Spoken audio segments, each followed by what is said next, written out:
Can I ask a question? So the house is under your name. You can't take it out. You can't cancel the lease. Hey, I'm moving out and I want to cancel the lease. And take that bit. I don't know.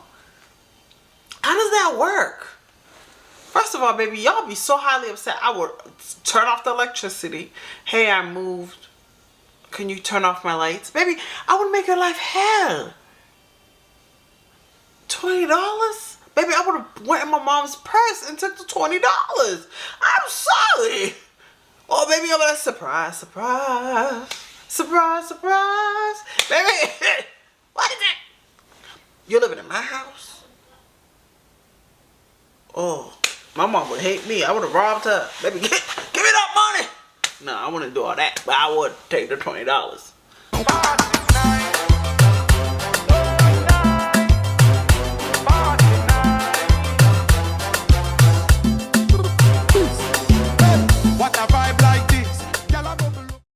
Hi guys, welcome to Tasha Reacts. Welcome to Tasha Reacts. I hope everyone's doing well, everyone's doing good in the hood. Hi, my name is Tasha. I do have another channel called Tachassociety where I do hair, beauty, everything beauty over there. And I do another channel called Tasha Jean where I do story times. Check me out. Let me put my disclaimer. If the person comes up to me and say, hey girl, you don't have the right to be sharing my video, I will take it down because I don't care. I usually leave the person's information down in the description bar, TikTok handle towards the end of the video. If I'm joking. Alright. This is a reaction channel, so I will be talking through the video. Sometimes I get a little bit off topic. Sometimes I just talk about my life. Sometimes I vent that has nothing to do with the topic. But baby, this is a reaction video. If you don't want to hear me talking, I always leave the information down in the description bar if I can find it. I want to say thank you. We're moving on up to the east side like the Jeffersons. I want to say thank you to you guys. We are growing and I truly appreciate it. We are almost at 500 subscribers and I want to say thank you for all the love, all the support. My goal is trying to get to 1,000. So let's see if we can do it, okay? We'll try. We're going to try, okay? But I want to say thank you for all the love, the kind words, the encouragement. I truly appreciate you. So this story time, I think is going to be a part 1 and part 2 because it is a little bit long. You know I'm pretty good with uploading part 2. So let's get started. All right.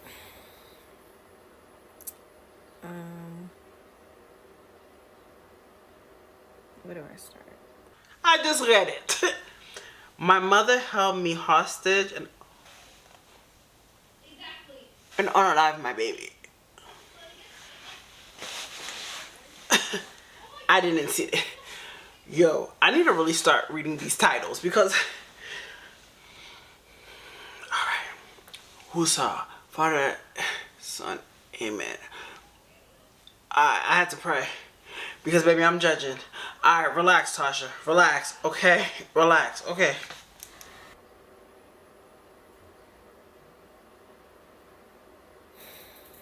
This is actually turned out to be a little more emotional than I thought it would. Give me a minute. Okay, I'm back. I know you see the title. It is not clickbait. That really happened. Before I get into the story, I want to give you a little backstory. So, I grew up extremely sheltered. My mother was super strict with me. Out of my 6 siblings, I feel like she was only strict with me. Don't know why. Sometimes parents are strict with you because they see something in you that they envy. They see a potential in you that they envy. So, or sometimes you remind them of something or someone. And some parents, it's just like they start taking that bitterness and anger towards you. So, sometimes I couldn't wait to get out of my mama's house. So it got to the point where she even went to college with me, had all classes with me. That's another story for another time. But she was... Is that possible? Your mom went to college with you and had classes? Yo, that's a little bit weird. What is she, a little obsessive? She had 6 kids, so you weren't her only kid. Because I know some people, when they have more than one kid, they do like, you know, they're a little crazy for the children. But, just so controlling over my life. I couldn't wait to get out. And so when I got with my first husband, we had planned, like, for my 20th birthday, we were going to move in together. I was going to, just pack all my stuff and dip. That went completely left field. My mom tried to keep me from leaving. That's another story for another day. But yeah, so after I left my mom's house, we ended up moving to Indianapolis. I didn't see my family for a couple months until finally one day I was like, you know what? I want to go see my family. My nieces were having a birthday party, and I wanted to take the bus up to Chicago and see my family for my niece's birthday. So it's February 2007. I had decided that I was going to catch the Greyhound up to Chicago from Indianapolis. Me and my first husband had gotten into a little argument because he didn't want me to go. He said that we didn't have the money to go, but it was my money because I was working. And so I told him, like, yeah, we do have the money to go, especially when you're having these extravagant parties every other weekend, hundreds of dollars. I can afford. Yep, that's how I like my baby daddy number 2. There's some people that will they want you to stay low. They can do stuff. My baby daddy used to just fly out. Just leave me. Out with his friends, hang out with his friends, have parties, go to clubs while Tasha was deteriorating. I was deteriorating. Okay? I think I was gonna, if I was a dummy and went back, I would have ended up unalive. He could do whatever he want, but your money is his money. And whenever you have something you want to do with it, like, oh, we don't got the money. What about the bills? What about the kids? But you can use your money and buy nice things, buy Louis Vuitton, buy Versace, buy this, but you can't have that. You don't deserve it. You don't deserve it because he feels that your money is his money. I'm just... Girl, I already see the sign. Every other weekend, hundreds of dollars. I can afford to go to Chicago. The Greyhound ticket was like $20 or something. And I had a little spending money. So, packed my bags, got on the Greyhound bus, went up to Chicago. Now, I knew I was pregnant before I got to Chicago. I did not want to tell my mom because I knew my mom. And I wanted to make sure I was out the first trimester before I said anything to anybody. But I did tell one of my best friends, and I told my cousin. Now, I will say we probably was doing a little bit too much on that Yahoo page.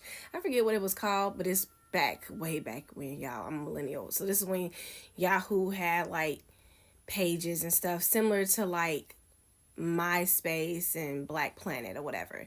And so... Yahoo had pages, baby? Was I? Well, I was kind of sheltered too. So, like, I was like, even Facebook, when Facebook was out, it took me years to do Facebook. When Facebook was even in style.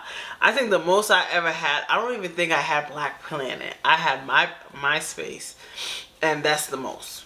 I don't think I even had, my afro ain't afroing today. What you doing, sis? I don't even think I had like that. So I didn't even know that. I be learning mad stuff from y'all. We were making little subliminal comments, and my auntie caught on that I was pregnant. She asked my cousin. My cousin admitted that I was pregnant, and then she told my mama. So my mom didn't say anything immediately, but I could tell something was up because she started acting funny. And she started acting like she was irritated. She had an attitude, blah, blah, blah. And so finally, after a few days, she called me in her room, and she just flat out asked me, like, are you pregnant? And you weren't going to tell me. And I was pregnant, so I was emotional. I just started crying. And I'm like, yes, I'm pregnant, blah, blah, blah. And she was like, you're getting rid of it. I'm like, what? No, I'm not. Wait a minute. Ain't she married? Ain't that the right thing to do? When you get married? First of all, I'm married. What? Yo. I thought that was the right thing to do. It's not like she had the baby out of whatever, and then you're like, oh, you're getting rid of it, you're mad young, da-da-da. She's married. Were you married then, man? Maybe she wasn't married yet. I don't know. Let me listen. I'm not getting rid of it. And she was like, you did this on purpose, blah, blah, blah, blah. I saw your journals when you left the house. Now, let me backtrack. When I lived with my mom, yes, me and my first husband did talk about having kids together, and I might have wrote that in my journal. But at one point, we did try on purpose for like a month or two. Nothing happened. I was like, you know what? I don't want to right now. Let's not try no more. And then, boom, when we wasn't trying, I ended up got pregnant. So she was like so mad that I was pregnant. She was like, I'm about to call a family meeting and everybody's going to be on my side. We're about to, basically, she wanted to have backup to convince me that I was getting an abortion. Now, another backstory. My mother is a super saved, extremely self proclaimed devout Christian, pro life. She's been pro life my whole life. Well, maybe it's her image too. I don't know if you're married, but it's an image too. Let me tell you about these Christian people. You know, I tell you that. I tell you all the time. The Christian people have everything is about image. What the pastor would think, what about the sister in the church would think, what aunt would think. So she probably pro-life at church. But you ain't gonna embarrass her, have her daughter who goes to church representing God. She probably the usher in the church, the top usher in the church, and now her daughter's pregnant. Everything's about image when it comes to Christians. Everything's about image. Everything has to be the right way, or you're not going to heaven, or you're going to hell. Everything's about image.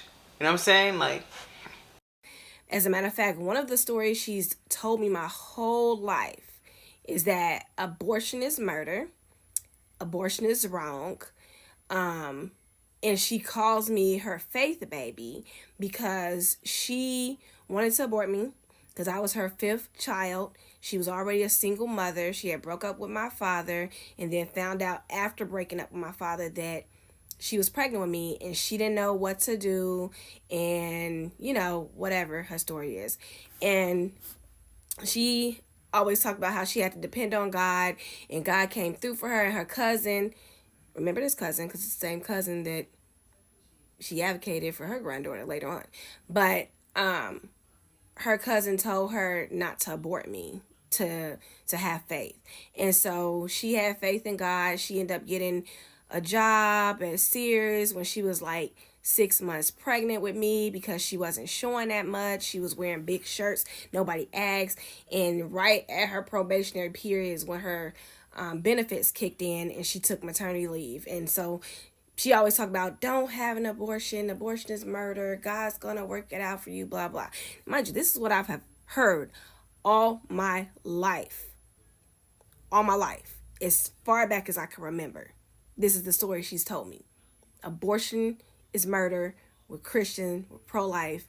Blah, blah, blah. So needless to say, I was confused. Because why are you forcing me to get an abortion if you pro-life? What happened to all that talk about having faith and depending on God and blah, blah, blah, blah, blah, right? So, fast forward. She ends up calling this huge family meeting. When I say huge, I mean it was all of my siblings, their significant others if they had any at the time, all of my cousins that came, that could come, my aunts. Not no uncle. My uncle was in the street, the one uncle I still had. But yeah, she called this huge family meeting at our house, set me at the table. I mean, it was so many people, like the kitchen was overflowing, and we had a two-sided kitchen with a eating kitchen, like one side for eating in and one side for cooking. There was people everywhere. And everybody was complacent on me killing my baby. Oh wait, I need to. Well, maybe they're scared of your mother. You know, sometimes like somebody in your family will like they're the mean aunt or the mean aunt and whatever, or cousin or mom or whatever, and you're just scared to go against her. She probably was just that aunt that everybody was like, yeah, auntie, yeah, mom, you know. She probably just had that because some people just put that fear in you, you know. Back up first. A few days before the family meeting got called, my first husband called me asking for me to send him some money because our electric bill was due and he was short. He said, send me some money and I will send it back to you when I get my check, which was supposed to be before I was due to leave, get back on the Greyhound, come back home. So I wired him the money. Turns out he was lying. He was lying. He didn't need the money. After he got the money, he calls me back. He's like, yeah, I think we need a break after we had that argument. You want to... Are you sure it's not my baby daddy number 2? Are you sure that's not him? The thief. Yo, that's not what my baby daddy would do. That's not my baby daddy would do, baby. Oh, I need this money. You give it to him. Well, you know what? I don't think this is working. That's what happened with the house when he took my $10,000 when he had no money. And I'm always going to talk about that. The thief. He's a Robin Hood. But he stole from the poor. And kept stealing. Okay? Baby. That's how my baby daddy does. My baby daddy tax season. Oh, he your best friend. He always got a problem. When he gets your money, then he go like, oh, you know what? I don't think it's working out. Why don't you make your own money? Baby, without my money, you had no money, homie. I'm telling you. This man's out of the trash. This man out of the trash. This man out of the garbage. But your mother is more of a trash. Because if she does what the title say, your mother is a garbage. She's a garbage. You heard me, garbage? I had to say it. I want you to hear that part because we can't say a lot of swears. But she's a garbage if she do that. I'm just saying. Do what you want to do. So I think you should stay at your mama house for a little bit. And I'm like, I'm not gonna stay here. What do you mean? First of all, let's make one thing clear. The apartment was in my name. The car was mine in my name. And I had a job. Okay? He was a bum. He had a job, but he was horrible paying bills. He spent all his money on drugs and food and liquor and parties, trying to show out for people and be a showboater, whatever you want to call it. So I told him, I said, no, you're not leaving me here. I got to go back to work. I told him to send me the money back. He's like, no. So for 3 days, I'm calling. He's answering the phone. He got people out in the house. He got girls in the house. He's cheating on me. All kind of stuff. So I had asked my mom to loan me $20 so I could go back home, sort my crap out. Ma'am, take advice from me. If you don't have extra money and you're somewhere, right? For example, if you live with somebody, okay? Because I was a dummy. I was a dummy, okay? So I try to give you guys advice so you don't be a dummy like me. Because the house that I have got, the new girl is living in, okay? So I don't want nobody to be a dummy. I don't want nobody to be a man like my baby daddy. Let me explain to you. If you're out of town, you have no money, or that's the only money you have, you're considered broke. Don't ever give anyone your last. Ever. Okay? Never. Never ever. You don't have it, you don't have it. But don't ever stay broke for somebody. Okay?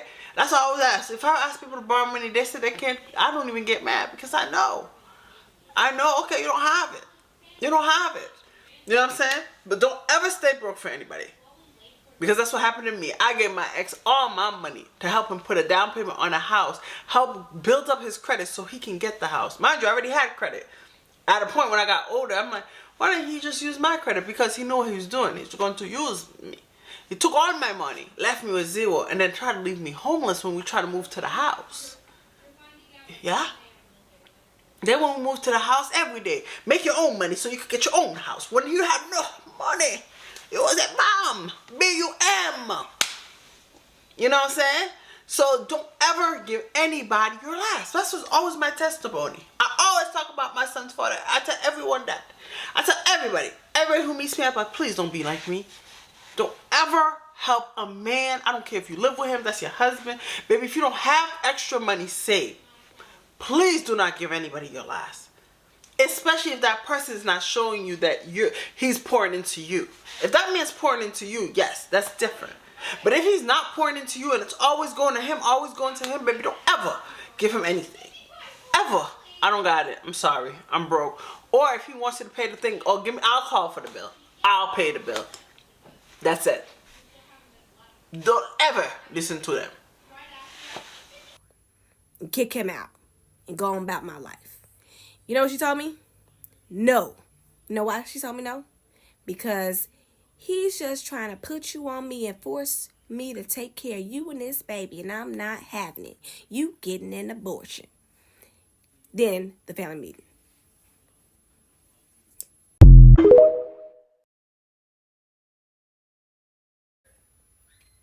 Now, what I will say is that everybody wasn't complacent. I did have a sister and a cousin and my mother's arch nemesis, my aunt Bertil, who sadly has passed away over the last couple of years. They did advocate for me, or try to advocate for me, to convince my mom that I had a right to choose what I wanted to do with my body, you know, with my baby. My mom wasn't hearing none of that. Like, she didn't care. As a matter of fact, she was like, "You hungry? You get out." So, I think the hardest part in that moment for me was hearing my mom say things like, I had another sibling who was going through some rocky times in their relationship with their significant other, and they had just had a baby. And from what my mom said, they wanted to have an abortion because they were planning on separating, getting a divorce or whatever. And my mom doted on the fact that she advocated for them to keep that baby. And so it became a point of feeling like, well, why is my sibling's child more important than mine?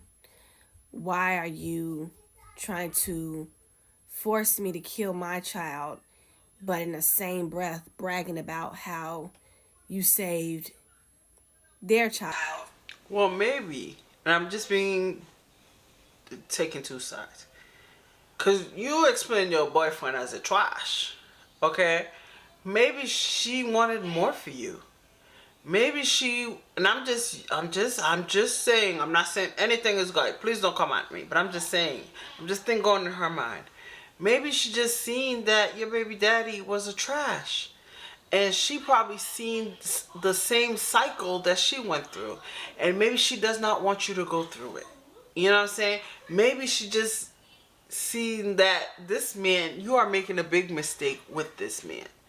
Even though it's not her place to do it, but a lot of parents, you know, you're her kid, you know, and she feels as if like she's saving you.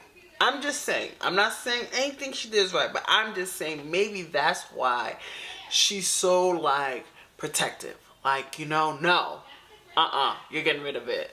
Because she probably sees you're struggling, you know, she probably sees what you're going through. Maybe that's why. I'm not sure.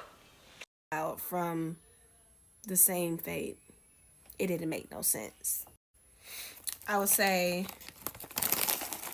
the second hardest part was probably having that same sibling sit at the table and crack jokes about abortions and how everybody gets it and it's no big deal, and how many they've gotten, what a significant other has gotten, and just making light of the whole situation while I'm sitting there contemplating my morality and the fate of my soul, because I'm sitting there thinking like, oh, I'm going to hell because I'm finna kill this baby because everybody's trying to force me to do this, and I feel like I didn't have a say-so. I feel like I didn't have a support system, and I just felt stuck. So now while all of this was going on, my first husband had called me on the phone, and he was arguing with my mom, very adamant about how he wasn't going to agree with them aborting the baby. Like, no, that's my baby. You're not finna abort it. I don't care what you say, blah, blah, blah. And to this day, I don't know what was said. He never told me. Nobody ever told me. All I know is that that same sibling took the phone, went in the back of the house, had a very brief conversation, and when he came back with the phone, my first husband was like, you know what? Yeah, I think you should go ahead and abort that baby.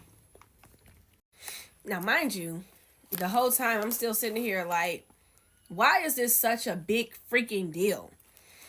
Her whole argument is that he's trying to put me on her to take care of me and his baby. But I don't need nobody to take care of me. I've been taking care of myself for 5 months since I left your house. I got my own job. I got my own car. I got my own crib. I'm self-sufficient.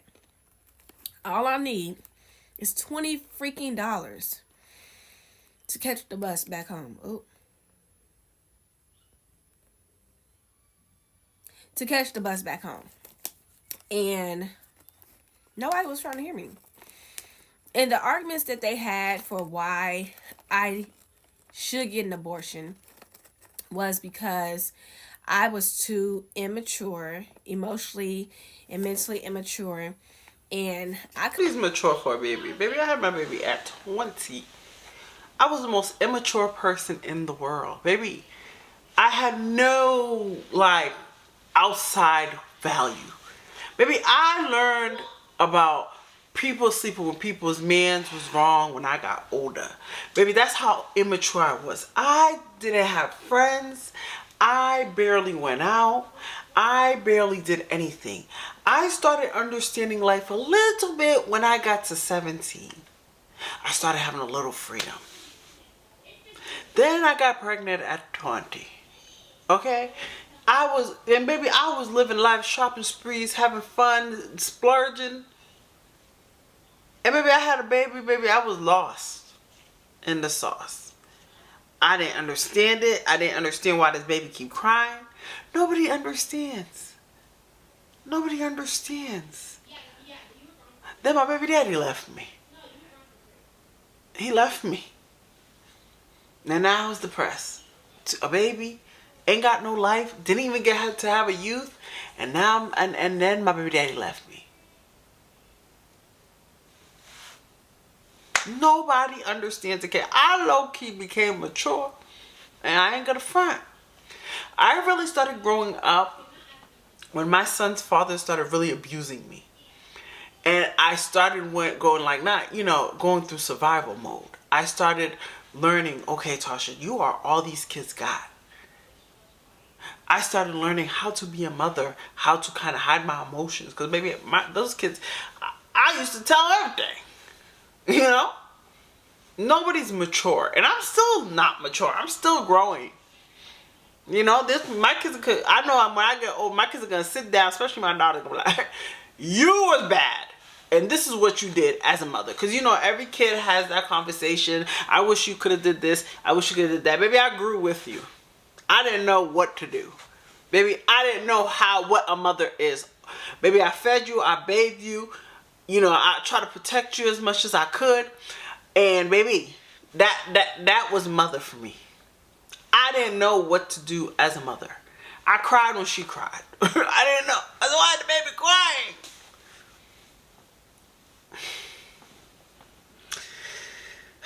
Being a mother's hard. It is hard. And some people are still not mature. And they be 60s, 70s, 80s. And they're still immature. Some people are still kids in grown-up bodies. And I couldn't take care of a baby by myself. Now, I want to bring back to your remembrance, I was 20 years old. And my whole life, all I've done was take care of children. I've been a living babysitter for as long as I can remember, since my youngest brother was born. And we're 6 years apart. So about 7 years old, I've been changing diapers. I've been making bottles. I've been burping. I've been feeding. I've been helping with homework, not just with my sibling, but cousins. I had babysitting gigs, my nieces.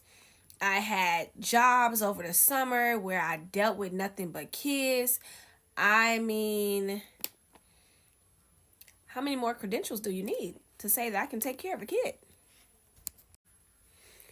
So I end up calling my first husband back and again trying to coerce him to send me the money so I can catch the bus back home. Like, this whole situation is stupid. I don't know why she think that I'm going to be dependent on her for taking care of this kid. I just want to come back home. All I need is $20. I don't know why I couldn't get the freaking $20. I don't know why I didn't get offered to stay at another relative's house. I tried staying with friends. That wasn't possible. I even called shelters because when I told my mom after the meeting, I said, I'm not aborting my baby. I'm not doing it. She told me, she said, you're either going to abort that baby or I'm going to put you out on the streets and you don't have any place else to go. Nobody else is going to help you. Do you really want to be pregnant on the streets of Chicago in the middle of February with no money and no help? And so I called around to shelters, women in family shelters, regular shelters. I called around to some friends. I called around a couple of places, and I don't know, it just wasn't working out.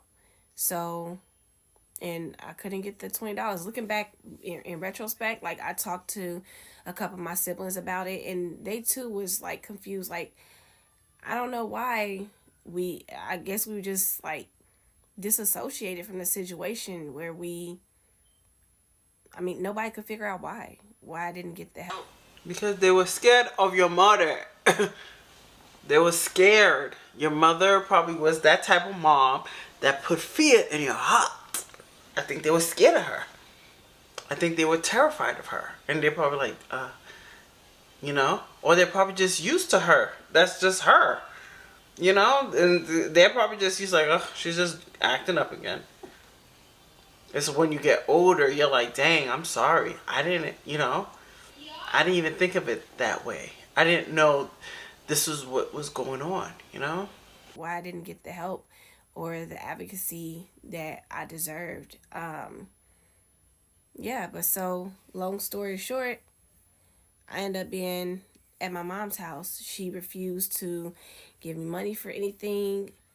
Like, she controlled my life for the next 2.5 months. And yeah.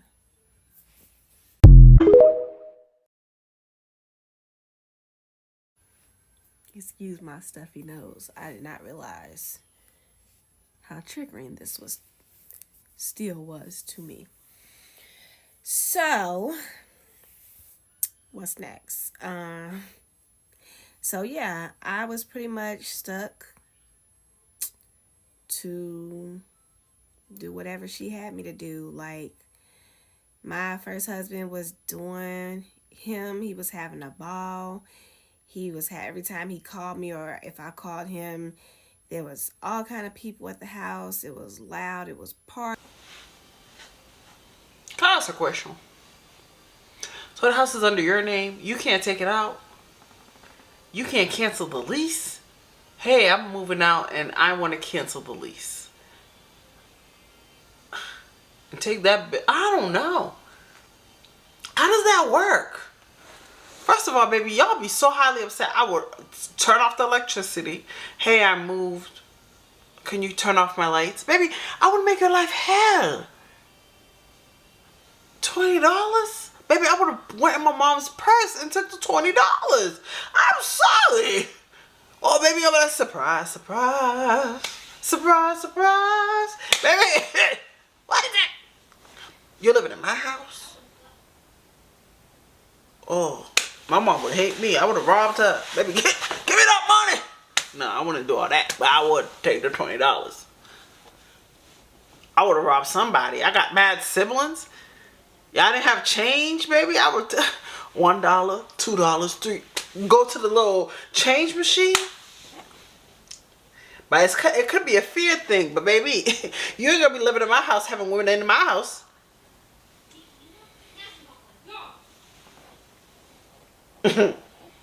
He got the right one. Loud. It was party central. He was going to the bathroom, whispering in the bathroom, so the females that he had over didn't hear him talking to me. It was tough. And then on top of that, my mom was just, she was just doing the most. Like, so I remember she had called around trying to figure out where she could take me to go get an abortion that she didn't have to pay for. So she ended up finding some agency. I don't know if it was Planned Parenthood or someplace else. I don't think it was Planned Parenthood. I'm pretty sure it was another agency in Chicago that did like abortions and stuff. But they had a grant. But before she found them, she had called this other place that she found in the Yellow Book pages. And they said they did abortions and stuff. And so she took me there. And they took me back in the back room. They asked all these questions. And then they gave me an ultrasound. And when they gave me the ultrasound, I saw my baby like moving on the ultrasound, waving and stuff, and just bouncing all around or whatever. And so they were like, you know how they do, like, oh, look at your baby. That's your baby. You don't want to kill your baby. When I tell you, my mom was livid because she thought it was an abortion clinic, but it was one of those clinics that portray to be an abortion clinic, but really they are like a pro-life clinic and try to encourage you to keep your baby and stuff. And she went on this rant about how evil they are and how manipulative they are, and told them they were wrong for tricking people to come there and all this other stuff. And look at that. That's Miss Christian. That's that lady that's gonna put the oil on your head and pray for you. And she's the devil. She's a trash. Your grandbaby, you kill it. For what? Why, mama? Why? Why? I just don't get it. If I'm telling you, I want to keep my baby. Baby, if my daughter get pregnant and she said, Mom, I'm keeping the baby, what can I do? First of all, I ain't taking care of that baby like I take care of her dog, though. Absolutely not. I'm like, hey, I'm going to be real with you. I will help you. But you better be like DDG. You see how DDG? Haley has a great baby daddy. I heard she's keeping the baby away. Haley, you better... Baby, Haley, you want me to give you my baby daddies? Okay? You better be a good... DDG, I feel like he's the mother. And Haley's the father. Do you see DDG? That's a father. Okay? He's so good that he makes a lot of mothers look bad. Okay? Okay? I think that's why Haley probably keep the baby. Because she see how good he is as a father. I'm telling you, he's a good father. I ain't gonna lie. You know, that's a good father. But if you want to keep that baby, you better take lessons from DDG. That baby better be with you. You don't think I'm gonna be supporting watching the baby. No. You go to work, yeah, I'll help you. But I ain't gonna be watching the baby all the time for you. No. You ain't gonna be going clubbing and going on vacation. I'm gonna be like, I got my grandbaby. Absolutely not. Because now you decided to have the baby. And I think that's where the grandmother's probably coming from. Like, you're gonna have this kid and I'm gonna be stuck with it. But she can't say that because she actually made your other sister keep the baby. So I don't know what kind of jealousy, evilness is like. I don't know. Or maybe she sees more in you. I don't know. I really don't know. All the things that she's doing. Like, she's been manipulative and controlling and everything. And so they tried to put me aside and they were like, you don't have to go through with this if you don't want to, blah, blah. And so when we got back home, she fussed the whole car ride home. And all I could think about was in high school, our senior year of high school in sex ed class, we watched this video called The Silent Scream. And it was about abortions and about how babies can, like, they can feel the abortion, you know what I'm saying, happening. Like, and how they had recorded babies that were being aborted and in different stages of just gestation, and how some of the babies actually looked like they were screaming out in pain. And that's all I could think about, like, that whole day. And then after that, every time I would try to take my mind off of it, something would just, it was like God was like telling me like to fight it. But I didn't have, at that time, I didn't have the strength or the willpower or the resilience to fight back. Like, I was young and naive and I just felt lost. And that's what she kept beating to me, like, you need me, you depending on me, like, ain't nobody finna come help you, there's nothing you could do for yourself. Yeah, and your baby daddy ain't making it better. He disappeared. He's out clubbing. So I think in her mind, she probably be like, I'm trying to save you. I'm trying to help you. Because your baby daddy's a garbage. Because let that be my baby daddy. Especially number one. Baby daddy number two is a little slow. But they ain't that no one. Yeah, alright. Try it. My baby? My daughter? My baby daddy number one, he's just a story alone. What?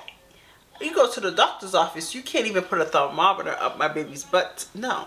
He'll be like, absolutely not. Not my daughter. Ever since I was pregnant. And my family just had to get to a point like, okay, because he showed that he loved my daughter. You could do for yourself, you need me to do this for you. And so, like, I would turn on TV and it would be something about not having an abortion. I went to the library and got a poetry book, and just so happened, when I flipped it open, it was a poem about abortions. And then somebody, I think my mom, ended up giving me a book. It wasn't a poetry book, but it was just like a book of stories and poetries and other things. And she gave it to me. She had got it from the thrift store.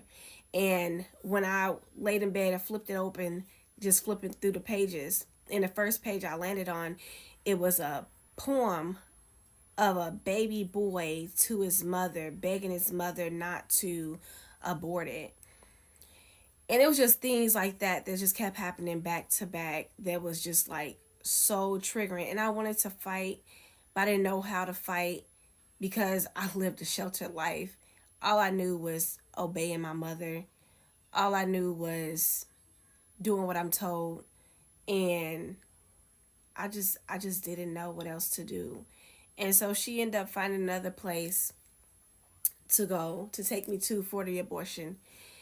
And when we walked in that clinic, we filled out the paperwork, and the lady asked me, like, is anybody forcing you to get this abortion? And I looked at my mom, and she was looking at me like, you bet not say nothing. You bet. And I remember looking back at the lady, and she was a nice black lady, and she was like, if somebody's coercing you to do this, that's illegal, and they can go to jail. You can press charges, and you can tell me nothing's going to happen to you. You can tell me. And I wanted to so bad, but my mom got closer to me, and she looked at me, and she was like, all frowned up. She's like, you bet not say nothing. And she was like touching me and like grabbing at my arm. And so I just told them no. I was like, no, nobody's forcing me. But I know that lady, she knew I was being forced. Yeah, because when I was forced to have mine at, was I 16? Yeah, baby. My mom made me do it, baby. 16 and pregnant. What is it? Yeah, in the Haitian culture, yeah, baby. They all came together, church, and made me get rid of it. They didn't ask me all that, baby. I just went through it. Just was there, baby. That pain is a different pain. That's why I have all my kids.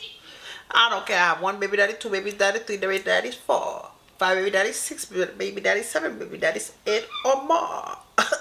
Because, baby, just like her story, but you know, my family just made that, like, my mom made that decision for me because she didn't want to be embarrassed. She did not want to, and then I ended up getting pregnant at 20. She was like mad, like, dang, you know, I did this, and then you going to have another one? Hey. And I was not, and I hid that baby to that, well, I didn't hide it, because when I found out I was pregnant with my daughter, I was like 4 to 5 months, and I didn't even know. I was like, I told you, I was so naive. I didn't understand it, even though I had it before, but I didn't really go through the motions with my daughter. Because the first baby, when I was pregnant, I was throwing up, I had everything. My daughter, nothing. I was chilling. How I found out I was pregnant, me and my baby father got into a fight. Okay, real fight. Okay, this is the first time I think we actually fought. And then he hit me and my stomach started hurting, and I was like, yeah, I gotta go to the hospital, baby. And then he was like, are you pregnant? Like, yo, he was mad happy. Like, I was like, oh my god, I'm pregnant. You're not my ideal man. You're not who I wanted to have a baby with. But you know, he was excited. He was excited. Like, he was happy. I told people I never had baby daddies like, oh, I never had that trauma. Both my baby daddies knew, like, yeah, this is mine, you know. But it's not. I never went through the questioning, you know. And maybe because I was younger, like I was like 16, and they asked her all the questions. I was just there, like, am I gonna die? That's all I kept thinking. Like, I'm gonna die. But I didn't think of the severity of abortion. I didn't understand it until I went through the pain. Oh, that pain was real. That pain was, nope. It was just in her face, like you could tell. And so I got my abortion March 16th. I remember because I got 5 kids, and all of my kids, I've noticed that their birthdays like line up with that event. That's another story. I digress. But March 16th, I went in to have the abortion, and it was horrible. It was horrible. I laid on that table. I could feel my baby. And mind you, I got the abortion just in the nick of time. Like, I was a few days away from the cutoff of not being able to have an abortion because I was like already about 12 weeks pregnant. So I was at the end of the first trimester. And you go in that room feeling, you know, you may not be able to feel the baby move, but you could feel that you're pregnant. And then you wake up on this table in a room full of other women, and you just feel empty, like lifeless. I don't even know how to explain it. But that experience was very traumatizing. Not just leading up to the abortion, but that day, like being in the room with all those different women coming out of having abortions, throwing up in the buckets, other women next to you crying, snotting, bawling. Like, there was one lady there who was a Muslim.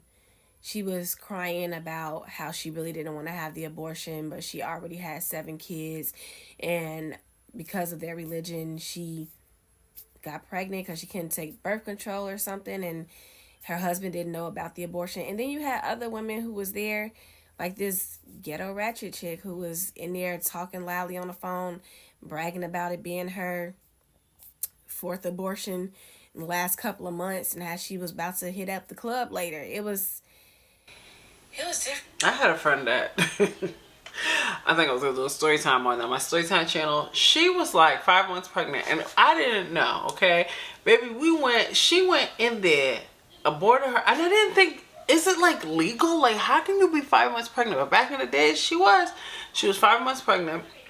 She didn't know who the baby daddy was, and she ended up going to the abortion clinic, and then she was like, we lied and said I was her ride. I don't even know how they believed us. We was in high school.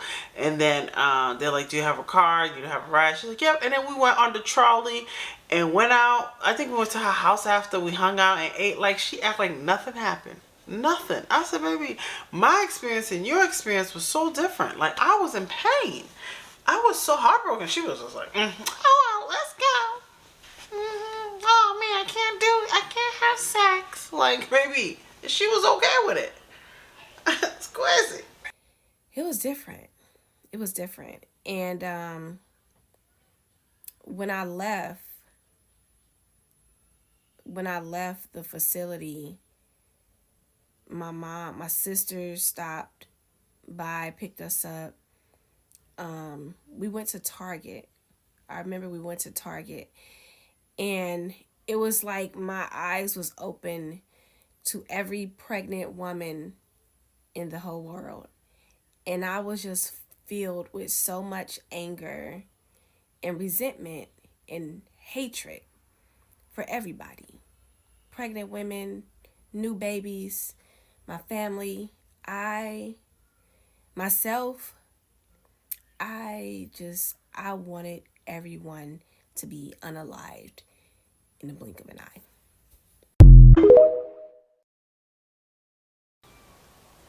Well, I'm gonna leave it here. I will do part 2. Maybe I will do part 2 right after. I'm really good with that. Well, I hope. Excuse me. I'm honey, I know the feeling. I've been there. I went through it. I wasn't put hostage. I just had no choice.